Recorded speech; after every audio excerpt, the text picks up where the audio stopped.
I'd like you each to put your hands out in front of you, palms facing down, and take a look at the veins in your hands. Your circulatory system is transporting oxygen and nutrients to all parts of your body, and it's also transporting microplastics. This is microplastics in your blood, and in many ways this is horrifying. We think about the public health effects that we will see. Long-term studies are underway to determine what is the effect on human health. But initial studies are dire. There are connections between plastic and dementia, plastic and heart disease, plastic and cancer. And so the question is this a surprise? And in many ways, it should not be a surprise to us because plastic is literally everywhere. It's in the soil that grows our food. It's in our water table. It's in the carpet we walk on. It's in the clothes that we wear.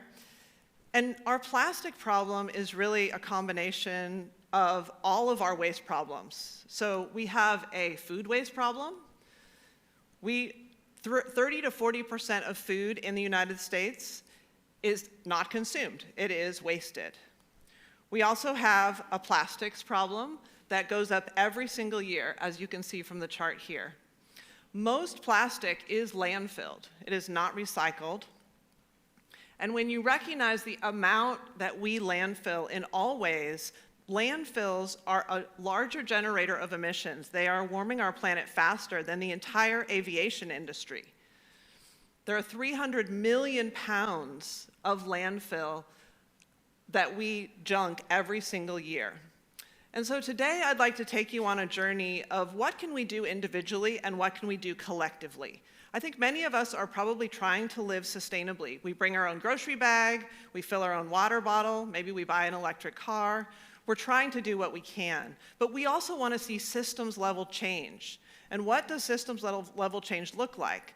I want to share with you 3 stories. One is a roadmap of our composting program in the city of Encinitas, the 10-year effort to ban plastic bags from grocery stores, and then the landmark SB 54 law that tackles single-use plastic in the state of California. When I was first elected to the Encinitas City Council 12 years ago, I came in fired up to get a composting program going. I knew other cities like San Francisco had established municipal composting programs, and our city was primed to do something like this because we're a coastal community, we care about the environment, the people who are elected to the city council also care about the environment. And so I set off trying to see if I could generate the momentum to make this happen. Meeting with city council members, meeting with advocates, the environmentally oriented people in the city, of which there are many, as well as the waste haulers, the public works department, the city staff. And what I realized was that cities will do not just what's important first, but they'll do what's mission critical. And mission critical isn't always the most important thing. But it is something when you recognize that there is limited bandwidth, there's limited money, and so I was not able to generate the momentum without a mandate. But luckily for me, there was a mandate just around the corner, because SB 1383 was a state law that had passed that required cities to reduce the amount of landfilling that they were doing. And my work as a city council member, when I became the mayor, we were able to be early adopters of this diversion program because we knew that we needed to find a way to deal with the ick factor. So we handed out these kitchen caddies to everybody with a liner inside that was compostable. And we talked about it. We established best practices that then Cal Recycle, the state agency, picked up and they used in their best practices when they were distributing statewide, what is it that cities should do to implement SB 1383.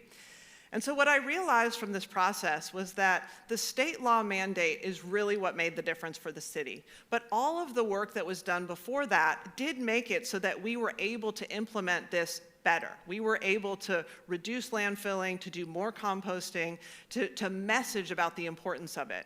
And so recognizing the mandate as important, what is it that it takes to pass an environmental law at the state level?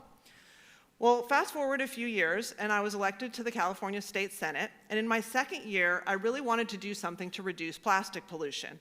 And I knew that plastic bags are a scourge, and we had been talking about them for a long time. After COVID, we knew that plastic bags were being distributed at higher rates, and nearly everybody was taking their groceries home in a plastic bag.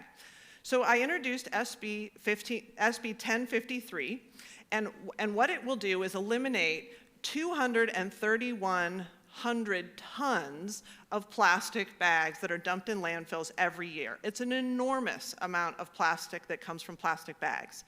So I introduced this bill and was able to get it passed. So now, in 2026, just a few short months, you'll only be able to get a paper bag, or you can bring your own reusable bag, even better, to the grocery store. No longer will grocery stores be making available plastic bags to take your groceries home. And this was able to be passed, not just because someone carried it. It was because of a decade of work that had gone into talking about plastic bags. So the legislature had actually passed a plastic bag ban 10 years ago, but the plastics industry fought that, and they took it to a referendum and said to the people, do you really want to ban the bag? And the people, 53% of them in California, said, yes, we do.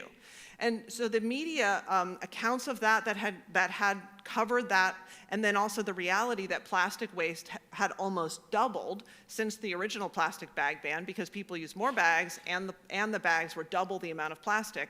All of that was a reality and created the fact that environmentalists did not like that, so they were very activated around this. We had multiple press conferences in Sacramento and otherwise. Youth were really activated. And here's a plastic bag monster. There's actually a person underneath all those plastic bags, and that's a costume that's worn at many of the press conferences around banning the bag. And on top of that, there was a mirror bill being run in the other house. So there was a Senate bill and an Assembly bill from Rebecca Bauer-Cahan that were going through both houses at the same time. That allowed for this one single plastic item to be banned, have it signed by the governor, and it is unquestionably a win. But it was that collective of all the people and all the organizations over many years that led to that. So you may be wondering, what is the next step in California? After the plastic bag, which is just one item, what are we doing? And in California in 2022, we passed the strongest plastic legislation in the United States. And it is literally systems level change, but the question is, will we be able to implement it? What it has to do with is plastic packaging and single-use foodware. So of all the plastic that's created, 40% of it goes to plastic packaging. And when I say plastic packaging, I don't know what you think of, but recognizing that when you walk into the market, everything you see is covered in plastic. So this law, it requires that 65% of all packaging has to be recycled, not just recyclable, but recycled. It also requires that all packaging of all types, so cardboard, tin, plastic, everything has to be either compostable or recyclable. And the point of this is to drive innovation, to have different products that are covering our food and allowing us to live a modern lifestyle.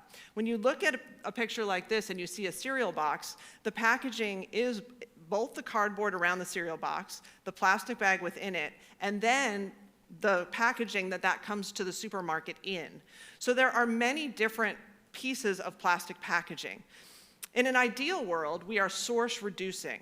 So you see examples, and this is a requirement under SB 54. There has to be a full 25% reduction in plastic packaging.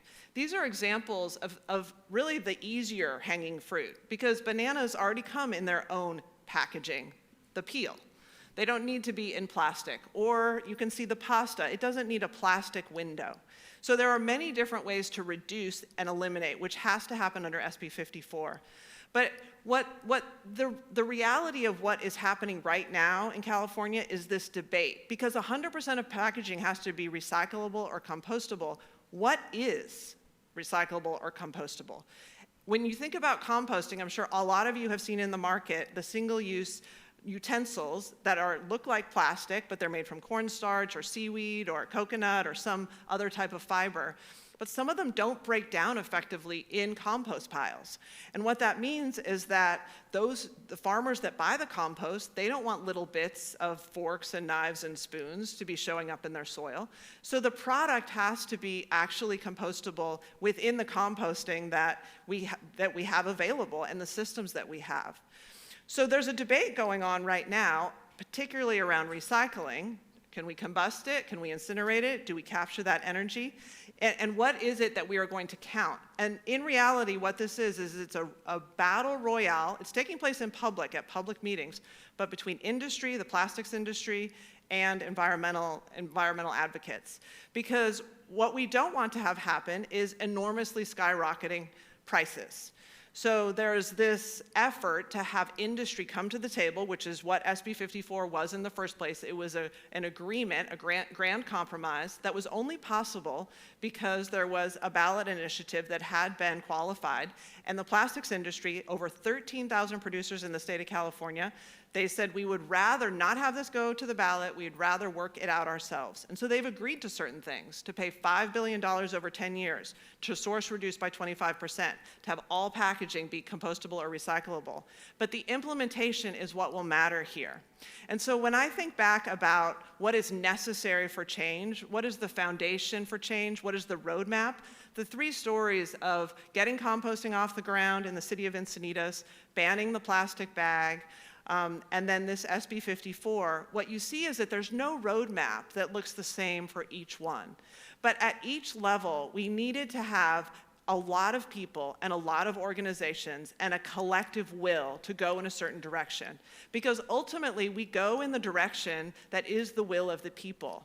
And the decision makers like me, who vote on things, who choose where I spend my time, I take a lot of inputs. So I, of course, read the newspaper, I read emails from constituents, I meet with people at meetings, I talk to paid lobbyists, to unpaid volunteers, to my own family members, and I sort all this around my own North Star values.